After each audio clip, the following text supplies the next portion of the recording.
लोग बातें करते हैं गंगा की, लेकिन इनके दिमाग में सिर्फ दंगा होता है, सिर्फ दंगा होता है। इसलिए मैं कहना चाहूंगा पूरे देश की आवाम से कि 10 दिन के लिए अपनी एफडीआं तोड़ दीजिए।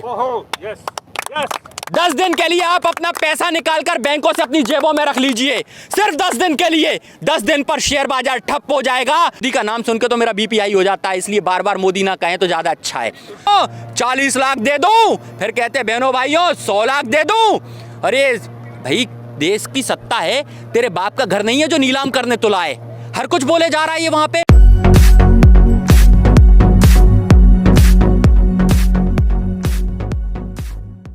जिसने माफीनामा मांगा वो वीर हो गया, और जिसने शहादत दी, जिसने त्याग किया, वो गरीब हो गया। ये कैसे हो सकता है? आज किसी क्रांतिकारी का घर अच्छा है क्या? नहीं है। इसलिए नहीं है कि अगर उसका घर अच्छा होता तो आज हर व्यक्ति क्रांतिकारी बनना चाहता। पहले से है ना, कांग्रेस के टाइम में भी तो ये 70 साल से ये तो नहीं हुआ। मैं वही तो कह रहा हूं, अगर कांग्रेस ने गलत किया है तो क्या बीजेपी भी गलत करेगी क्या? कांग्रेस के नाम पर ही तो ये कहा था कि कांग्रेस ने ऐसा किया, कांग्रेस ने वैसा किया, इसी नाम पे तो हमने बीजेपी को चुना था। अगर ये कह दें कि हम भाई कांग्रेस की बी टीम, मैंने ये कह दे कांग्रेस की हम बी टीम है, तो हम आज लात मार देंगे। 67 साल बाद कांग्रेस को भी तो मारी ना, इसी कारण मारी थी ना। आज किसानों की आय 19% बढ़ी और महंगाई 1000% बढ़ गई। तो ये तो किसी के शासनकाल में अच्छा नहीं हुआ। लेकिन वादे तो इनने ही करे थे ना। इनने ही कहा था 2 करोड़ रोजगार। आज कहाँ है युवाओं के लिए 14 करोड़ रोजगार 7 वर्षों में? मोदी जी कहाँ है? वो रोजगार पूछ रहा है, आप उसको मंदिर बनाकर दे रहे हो। मंदिर में क्या घंटा बजाएगा जाके? क्या करेगा? बंगाल में ममता बनर्जी पर जो हमले हुए हैं, उसे आप कैसे देखते हो? दोबारा दे दूं जब वो एक प्रायोजित घटना है, क्योंकि मोदी जी ने धमकी दी थी।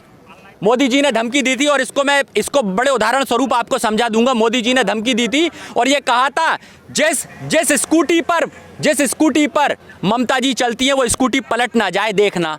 देखो वो पलट गई, लग गई ना उन्हें। और यही इनका एक आदमी बीजेपी का संगीत सोम, वो संगीत सोम ने एक पोस्ट को, गलत मैसेज को वायरल किया, वायरल कर दंगे भड़काए और उसके बाद सुबोध सिंह ने उन पर एफआईआर लॉन्च कर दी। उस एफआईआर लॉन्च करने के बाद उस सुबोध सिंह को थाने में घुसकर मार दिया गया, और सिर्फ टारगेट कर सुबोध सिंह को नहीं मारा गया, और वो आज तक फाइल बंद कर दी गई, और पुलिस वालों को यह बता दिया गया अगर सुबोध सिंह मारा जा सकता है तो आप भी मारे जा सकते हो। तो इसके बाद किसी पुलिस वाले की हिम्मत नहीं हुई जो संगीत सोम पर एफआईआर लॉन्च कर दे। मतलब ये मैं फिर कहना चाहता हूं, ये लोग बातें करते हैं गंगा की, लेकिन इनके दिमाग में सिर्फ दंगा होता है, सिर्फ दंगा होता है। और ये दंगे के नाम पे सरकार बनाते हैं, ये लड़ाकर सरकार बनाते हैं। ये अंग्रेजों की बी टीम है जो आज जिंदा है।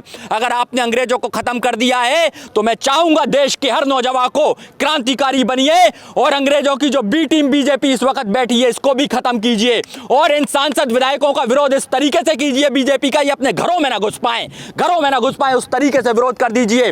और एक सलाह है मेरी कि ये देश अर्थव्यवस्था से चलता है, आपका घर अर्थव्यवस्था से चलता है, धर्म से नहीं चलता। आप जाएंगे, अभी आपसे जब किराया मांगा जाएगा तो आप भारत माता की जय और प्रवचन नहीं सुनाएंगे, वहां पे किराया देंगे। आप पेट्रोल जब लेने जाएंगे तो वंदे मातरम और भारत माता की जय नहीं बोलेंगे, वहां पे पैसा देना पड़ेगा, अर्थ देना पड़ेगा। तो मैं चाहूंगा ये देश अर्थ से चलता है, तो अगर सरकार को झुकाना है, जो कॉर्पोरेट जगत ने हमारे पैसे पे खिलवाड़ कर रखा है, जो लोन माफ कर दिए, उस पैसे को आज प्राइवेटीकरण कर दिया है, उस पूरी बैंकों का प्राइवेटीकरण कर दिया है, तो आपको अब जरूरत है 10 दिन के लिए, सिर्फ 10 दिन के लिए मैं कहना चाहूंगा पूरे देश की आवाम से कि 10 दिन के लिए अपनी एफडीआं तोड़ दीजिए। 10 दिन के लिए आप अपना पैसा निकालकर बैंकों से अपनी जेबों में रख लीजिए, सिर्फ 10 दिन के लिए। 10 दिन पर शेयर बाजार ठप हो जाएगा, और आर्थिक व्यवस्था का जो कोसना कोसते हैं ना, इन्हें पता पड़ जाएगा अर्थव्यवस्था देश की जनता चलाती है, और इस देश को जनता बनाती है। जिस जनता को ये भीड़ कहकर पुकारते हैं ना, निर्लज्ज लोग हैं ये। आज इनको अगर आपको चक्के चटाने हैं, इनको इनकी औकात दिखानी है, जिनको हमने चुना था उनको आज आपको ये कहना होगा पूरी संसद से, और यहां से मतलब ये सड़क की संसद है, इस सड़क की संसद से मैं पुकार करता हूं कि देश की जनता अपना पैसा निकाल ले, 10 दिन के लिए अपने घर में रख ले, पैसा सुरक्षित रहेगा आपके हाथ में, नहीं तो क्या पता वो पैसा भी उड़ा दें ये लोग। हरियाणा के जो गृह मंत्री हैं वो कह रहे हैं कि जो ममता बनर्जी के साथ हुआ है वो एक तरीके से राकेश टिकैत के जैसे आंसू है, उसी तरीके से एक नाटक है, एक साजिश। देखिए, जिसकी रही भावना जैसी उसने मूरत देखी तैसी। ये नौटंकी बात सरकार तो ये, अब मोदी से पूछिए वो इतनी बार क्यों रोता है, उसके रोने से देश का क्या फ़ायदा होता है। तो तभी तो हम बार बार कहते हैं मन की बात लुगाइयाँ करती हैं, भाई तू मत करा कर, इतनी मन की बातें मत पेला कर। हम लोग तेरी लुगाई नहीं है, हम जनता है और जनता काम की बात करती है, काम की बात कर, ये जन है, जन से काम की बात होती है ना। तो ये फिजूल की मोदी की नौटंकियों में मत जाओ, नहीं तो मेरे को एक डायलॉग फिर मार देना पड़ेगा जो लगातार मैं कहता आता हूं कि जब इतना बड़ा ढोंगी और बहरूपिया है कि जब ये सेना में जाता है तो वहां कह देता है मैं सैनिक बनना चाहता था, बहनों भाइयों मैं सैनिक बनना चाहता था। इसके बाद ये जब ढपली बजाता है तो कहता है बहनों भाइयों मैं ढपली बजाना चाहता था। और ये देश की जनता उस वक्त समझ गई थी भाई तू किस कैटेगरी में आता है, जब तू यूं करता था कि तू किन्नरों की सभा में भी तो नहीं हो आया, जो तेरे से अब विकास पैदा नहीं होता, तेरे से विकास पैदा नहीं होता। और ये देखो मैं कम शब्दों में इसको क्लियर करूंगा कि इनका एक गोबर पात्रा है जो लगातार आता है, जब मुंह से बोलता है तो गोबर झड़ता है, और मोदी का नाम सुन के तो मेरा बीपी हाई हो जाता है, इसलिए बार बार मोदी ना कहें तो ज़्यादा अच्छा है ना। मोती है ये, मोती है ये, बड़ा लॉयल मोती है। देखिए क्या होता है जब चारा घोटाला होता है तो क्या चिल्लाते हैं, चारा चोर, चारा चोर। और आज आप जाइए स्वच्छ भारत जो मिशन है उसकी वेबसाइट पे जाएंगे तो वेब पोर्टल पर आप जब एक कैलकुलेशन करेंगे तो आपको मिलेगा एक दिन में 85,000 टॉयलेट बनाने का दावा करती है सरकार। क्या एक दिन में 85,000 टॉयलेट बन सकते हैं?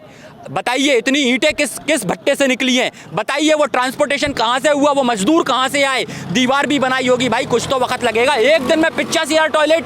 तो अगर शौचालय पर अगर सही से जांच करवा ली जाए तो ये सरकार शौचालय घोटाले में फंसी नजर आएगी, और फिर हम क्या कहेंगे तब? टट्टी चोर। ये देखो टट्टी चोर मोदी जी। और देखिए मोदी जी जब बिहार की सभाओं में जाते हैं तो बड़ा जबरदस्त नारा लगाते हैं, कहते हैं बहनों भाइयों 20 लाख दे दो, फिर कहते हैं बहनों भाइयों 40 लाख दे दो, फिर कहते हैं बहनों भाइयों 100 लाख दे दो। अरे भाई देश की सत्ता है, तेरे बाप का घर नहीं है जो नीलाम करने तुला है। हर कुछ बोले जा रहा है ये वहां पे, तब पता नीचे से बैठी जनता चिल्लाती है बहनों भाइयों कहने वाले हमें तू 500 रुपए दे के लाया था, 200 तो दे दे। ये बसों में भर भर के जिस तरीके से लाते हैं ना लोगों को, अभी कोलकाता की सभा में देखने मिल गया जब आधी सभा छोड़कर लोग भग गए थे और वहां पर इंटरव्यू कर रहे थे, आप आ क्यों गए? नहीं साहब आ गए, बस खाने मिल गया, आ गए। तो ये ऐसे लोग हैं, ये प्रायोजित करते हैं सारी चीजें। ये सब जो लोग हैं ना, सब नौटंकीबाज लोग हैं। और आज की डेट में मुझे तो लगता है मोदी बगुला भगत बना हुआ है। और वो किसका बगुला भगत है पता है? सिर्फ 2 लोगों का, अंबानी और अडानी का। 2 लोगों का बगुला भगत है, उनके हिसाब से चल रहा है। और कॉर्पोरेट जीवी व्यक्ति है। हाँ 2 दिन पहले मोदी जी ने ट्विटर पे किसी ट्विटर हैंडल को रिट्वीट किया था जो फर्जी था, उसमें लिखा था तैमूर का जीजा, और उनको रिट्वीट करते हैं मोदी जी। हाँ तो इस पे आप क्या कहना चाहेंगे? क्या मोदी जी भी फर्जी आईडी को प्रमोट कर रहे हैं? नहीं, तो मोदी जी तो पहले से ही फर्जी हैं भाई, पहले से ही फर्जी हैं। आज जिस स्टेशन पर चाय बेचते थे आज उस स्टेशन का पता नहीं है वो स्टेशन था कि नहीं, तो ये तो वहीं से फर्जी हैं।